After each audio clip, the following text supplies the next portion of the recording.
Paris ഒളിമ്പിക്സിൽ August 7 ഇന്ത്യയുടെ കറുത്ത ദിനമായി അടയാളപ്പെടുത്തും.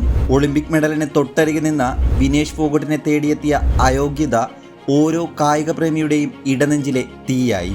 പിന്നാലെ വിനേഷിന്റെ വിരമിക്കൽ തീരുമാനം കൂടിയെത്തതോടെ വേദനയുടെ ആക്കം കൂടി.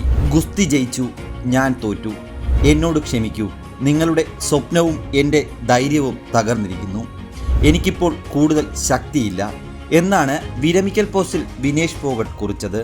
പൊരുതിത്തോറ്റൊരു യോദ്ധാവിന് മറ്റെന്ത് പറയാനാകും? പക്ഷേ ഒന്ന് മനസ്സിലാക്കണം, വിനേഷ് ഫോഗട്ട് സാങ്കേതികമായി മാത്രമാണ് പരാജയപ്പെട്ടത്. 144 കോടി ഇന്ത്യൻ ജനതയുടെ മനസ്സിൽ വിനേഷ് ചാമ്പ്യൻ തന്നെയാണ് എല്ലാ അർത്ഥത്തിലും. വർഷങ്ങളായി മനസ്സിൽ കൊണ്ടു നടക്കുന്ന സ്വപ്നം, 4 വർഷത്തെ കഠിന പ്രയത്നം, രാജ്യത്തിനായൊരു ഒളിമ്പിക് സ്വർണം, എല്ലാ സ്വപ്നങ്ങളും വെറും 100 ഗ്രാം തൂക്കത്തിൽ തകർന്നടിയുന്നത് എത്ര ഹൃദയഭേദകമാണ്.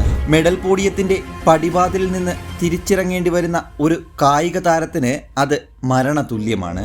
1 വർഷം മുമ്പ് തൻ്റെ കൂട്ടത്തിലുള്ളവർക്ക് നീതി ലഭിക്കാനായി തെരുവിൽ നടത്തിയ പോരാട്ട വീര്യം ഗോദയിലേക്കും പകർന്നാട്ടം നടത്തിയപ്പോൾ അവർക്ക് മുന്നിൽ വീണുപോയവരിൽ നിലവിലെ ഒളിമ്പിക് ജേതാവും കരിയറിൽ തോൽവി എന്തെന്നറിയാത്ത യു സുസാക്കിയും ഉണ്ടായിരുന്നു. ഒരിക്കൽ തള്ളിപ്പറഞ്ഞവരെ കൊണ്ട് വിനേഷ് അഭിനന്ദിപ്പിച്ചതിനും ഇന്ത്യൻ കായിക ലോകം സാക്ഷിയായി. കഴിഞ്ഞ ദിവസമാണ് ഗുസ്തി 50 കിലോ ഫ്രീ സ്റ്റൈലിൽ ഫൈനലിൽ പ്രവേശിച്ച വിനേഷ് ഫോഗട്ടിനെ ഭാരപരിശോധനയിൽ പരാജയപ്പെട്ടതിനെ തുടർന്ന് ഫൈനലിൽ നിന്ന് അയോഗ്യയാക്കിയത്. 100 ഗ്രാം അമിതഭാരമാണ് ഭാരപരിശോധനയിൽ കണ്ടെത്തിയത്. ഇതോടെയാണ് വിനേഷിന്റെയും ഇന്ത്യയുടെയും മെഡൽ സ്വപ്നങ്ങൾ അസ്ഥാനത്തായത്.